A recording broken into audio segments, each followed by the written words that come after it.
বেশ কিছুদিন আগে প্রথম আলো পত্রিকায় আমরা একটি রিপোর্ট দেখেছিলাম, যেখানে অংশগ্রহণ করেছিলেন যারা পত্রিকা পড়তে পারেন তারা, অর্থাৎ সচেতন সমাজ।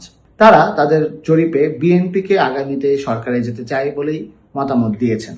এবং আজকে একটি রিপোর্ট আমরা হাতে পেয়েছি, যেখানে দেখতে পাচ্ছি যে 70% মানুষ বিএনপিকে আগামী নির্বাচনে ভোট দেবে বলে জানিয়েছে। এই জরিপগুলো যখন হয়েছে তখন বিএনপির বিরুদ্ধে নানা অপপ্রচার সোশ্যাল মিডিয়া থেকে পত্রিকায় ছড়ানো হয়েছে এবং তারেক রহমান সহ বিএনপির শীর্ষ নেতৃত্ব থেকে নিয়ে যত রকমের নোংরামি বাজে মন্তব্য সম্ভব সোশ্যাল মিডিয়াতে ছিল এবং মাঠেও ছিল।